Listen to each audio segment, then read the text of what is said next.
14. Y el muro de la ciudad tenía 12 fundamentos, y en ellos los nombres de los 12 apóstoles del Cordero. ¿Ahí está Pablo? No, está Matías, del lugar de Judas. Note cómo los 12 son apóstoles y tienen un lugar específico que solo pertenece a los 12, a nadie más, ni a Pablo, ni a otro, ningún apóstol.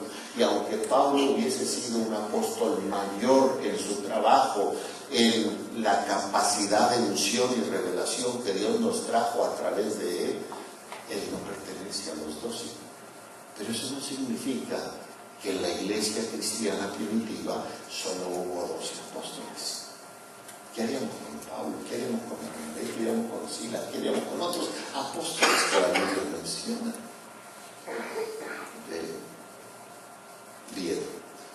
Cuando uno estudia los 28 capítulos del libro de los Hechos, y si uno toma cuidado, uno se da cuenta que del capítulo 1 de los Hechos al capítulo 12 de los Hechos estamos leyendo el trabajo y el ministerio de los 12 apóstoles, cuyo lugar de residencia es Jerusalén.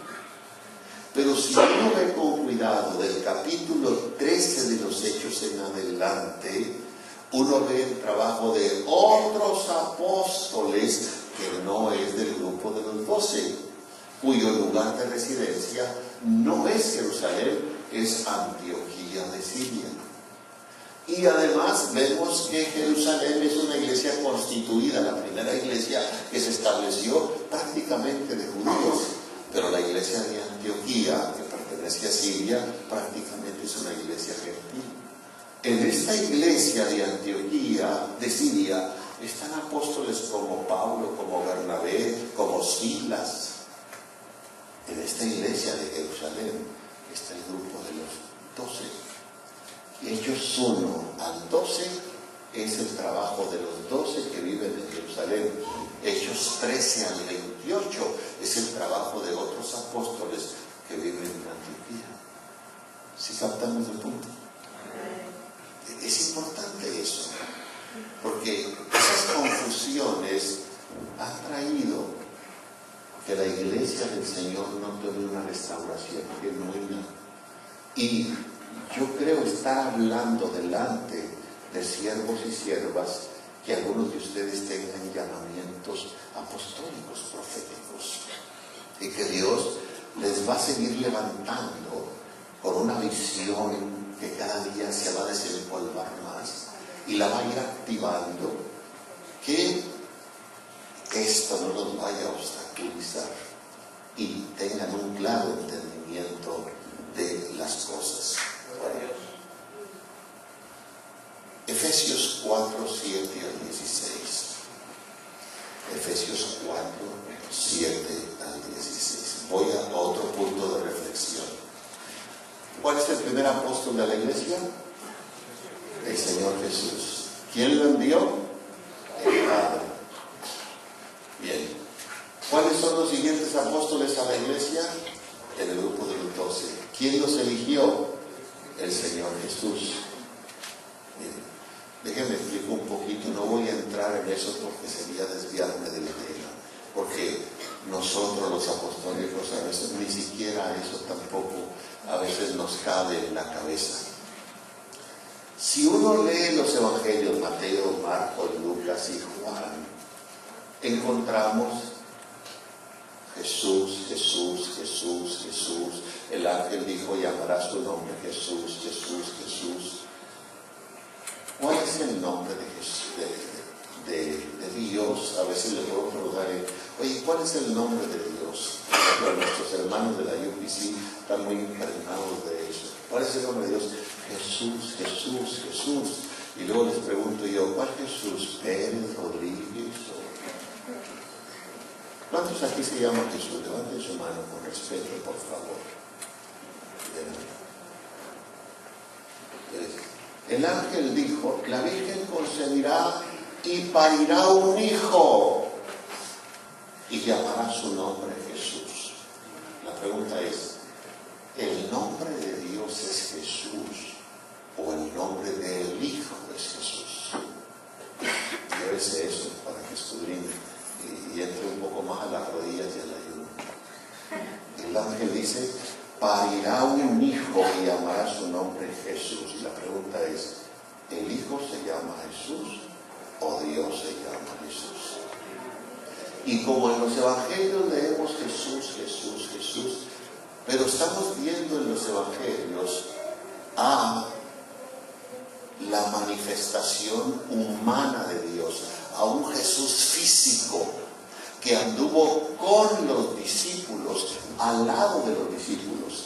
Pero una vez que ese Jesús muere, resucita, ya no es el Jesús físico, ahora es el Cristo Espíritu. Y cuando ya leemos el libro de los Hechos y las epístolas de los apóstoles, ya por ejemplo Pablo en su carta a los Romanos no nos presenta a un Jesús físico. ¿Cómo nos va a presentar Pablo a un Jesús físico si él no lo conoció? Si él no anduvo con él. Pablo nos presenta a un Cristo Espíritu que ya resucitó, que ya no está solo con los discípulos, ahora está dentro de los discípulos. Y si alguno no tiene el Espíritu de Cristo, el tal no es de él. Ahora, Jesús tiene que ver con humanidad. Cristo tiene que ver con divinidad. Cristo literalmente significa unción. Jesús significa salvación. Ahora, si usted le quita a Jesús lo Cristo, lo deja solo en manifestación humana, pero sin la unción. Y si le quita a Cristo lo Jesús, lo deja solo en la unción, sin la manifestación humana. Pero como Él vino para traer la divinidad a la humanidad, con el fin de llevar la humanidad a la divinidad, entonces cuando eso, sepa pues, ¿qué dice Pedro? Nosotros todos sabemos de memoria Hechos 2:38, y Pedro les dijo, arrepentíos y bautícese cada uno de vosotros en el nombre de Jesucristo para perdón de los pecados y recibiréis el don del Espíritu Santo. Pero ¿qué dice antes el verso 32? Sepa pues ciertísimamente toda la casa de Israel que a este Jesús que vosotros crucificasteis, Dios lo ha hecho Señor y Cristo. ¿En qué momento este Jesús es hecho Señor y Cristo? Porque para esto mismo murió y resucitó, para ser Señor. Filipenses, que todo el mundo sabemos, 2, ¿verdad? Que se humilló hasta la muerte y muerte de cruz, por lo cual Dios le ensalzó a lo sumo y dióle un nombre que es sobre todo nombre. ¿En qué momento se expresa el nombre que es sobre todo nombre? Hasta que no se humilla, hasta que no muere, hasta que no resucita. Hasta entonces se expresa el nombre que es sobre todo nombre, porque lo Jesús tiene que juntarse con lo Cristo. Así que cuando usted dice Señor Jesucristo, está en lo correcto, está en lo perfecto.